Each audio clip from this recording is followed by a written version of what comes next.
trasplante de riñón y de páncreas del KEC. Es el doctor Yadira Agacasi. No sé si lo pronuncié bien, pero buenas tardes y bienvenido, doctor. Good afternoon, Dr. Cassie, and very welcome to the program. Thank you so much, Gladys. It's indeed a pleasure to be on your show. Doctor, bueno, primero saber por qué siempre el KEC está en los primeros lugares del país, en Estados Unidos, en cuanto a trasplantes, por ejemplo, el caso particular de riñón, de páncreas. ¿Por qué? ¿Qué están haciendo que los hace diferenciar y destacar? Okay, what are we doing at KEC Medicine of USC that makes the difference and put us in the first places regarding the transplant? What is that makes us to distinguish from other health centers? That's a great question. So just a little bit of the background. The kidney disease is on the rise worldwide to some extent, with the way the diet is, with the way the diabetes and hypertension are sort of gone up such a high amount. There's a lot of people that are failing their kidneys and what we call end-stage kidney disease. Do you want me to stop, Anna? Tell me when you want me to stop. I know I'm saying a lot. Yes, okay.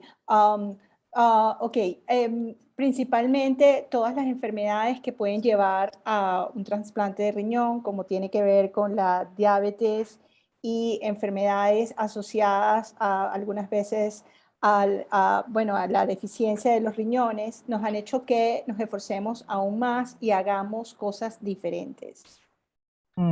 ¿Esas cosas diferentes cuáles son? Okay, what are those different things that we have been done to make that difference? So basically what happens is that there are, as a result, that overall the donors aren't maybe as healthy. So it becomes a little bit of a challenge when you take kidney from somebody that might not have been the best health. Ideally, doing a live donor transplant is the best situation, but unfortunately, many times live donors don't. People don't have live donors, and so we kind of end up having to take some of these deceased kidneys that are from unhealthy people. So to have really good outcomes on those is sort of what we expert on.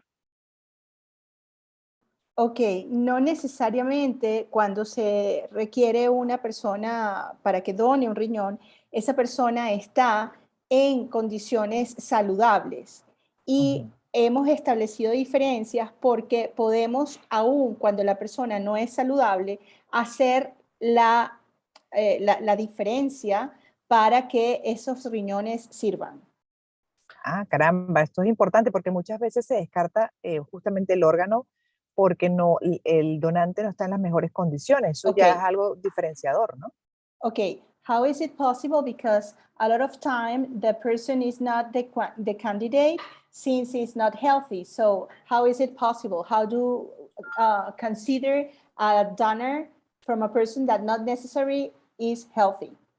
So for the live donor, we have a specialized program where we have the dietitian, multiple people looking into what can be done to promote the health of the live donor so they can then be considered as potential donors. So they go through an intense program, which is sort of like a lifestyle modification to see if they were unhealthy, what can we do to instill good health practices so that they can then be able to donate. That's on the live donor side. On the deceased donor side, we wait on to see get more information from the deceased donor to then see what kind of a kidney would best match the recipient on our list to get the best outcome. So there are pathways for a live donor transplant, and if they don't have a live donor transplant, what can we do to increase transplanting people that are waiting on our list?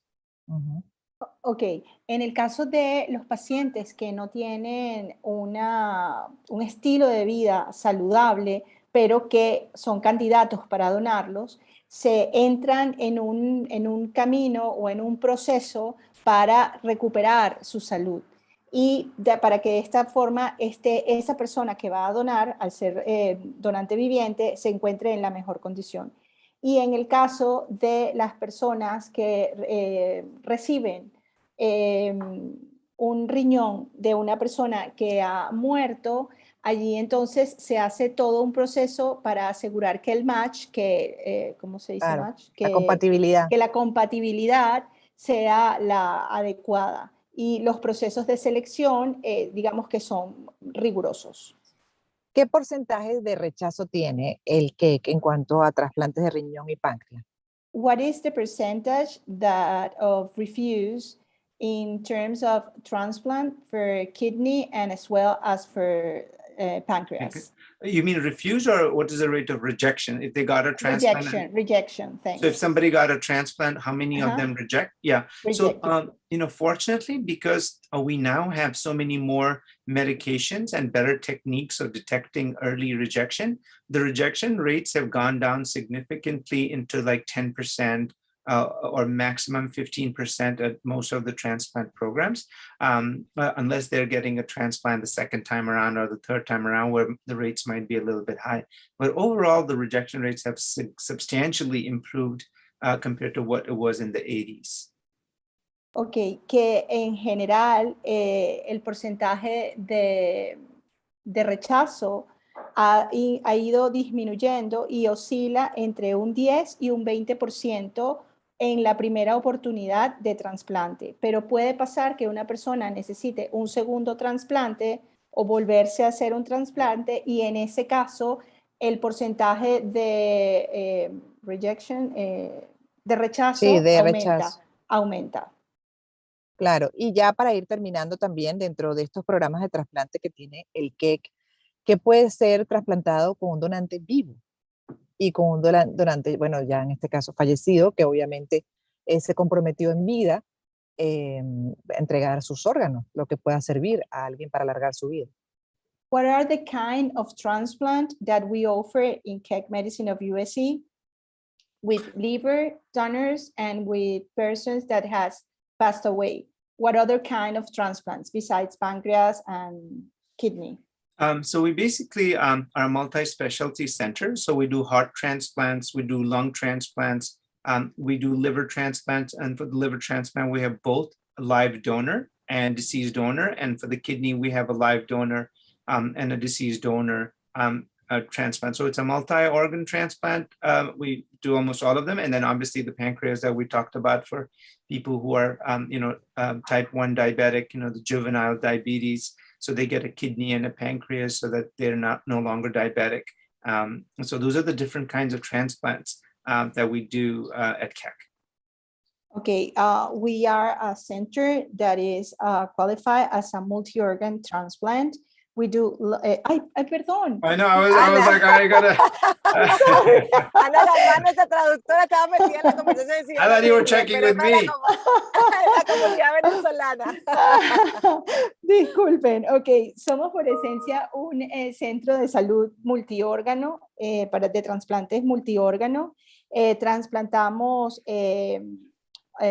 pulmones, hígado, páncreas y kidney. En el caso de páncreas y kidney son casos complejos que podemos hacer y los hacemos al mismo tiempo. Y esto hace que una persona que pueda haber sido diabética deje de serlo.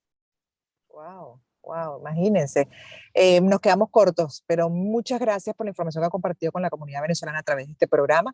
El doctor Casi, que es el representante, justamente el director del programa de trasplante de riñón y páncreas del Centro de Medicina Keck de la Universidad del Sur de California. Gracias, Ana, por la traducción, por el esfuerzo de haber estado con nosotros para que pudiésemos entender mejor las palabras del doctor en inglés.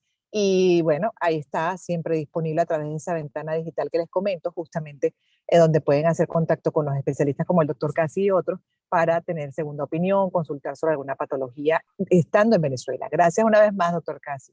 Thanks a lot. Unfortunately, we are run out of time, but it has been a pleasure.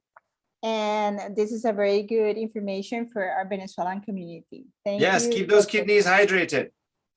Bye, thank you very much. Los riñones hidratados. Very important. Thank you. Tomar Thank you very agua. Take much. care. Take care. Thanks, Dr. Casi. Of course, Anna. Let's meet up sometime soon. Happy day. Bye-bye. Bueno, Happy me day, toca. Gladys. Gracias, Ana. Gracias, Ana, también por la traducción.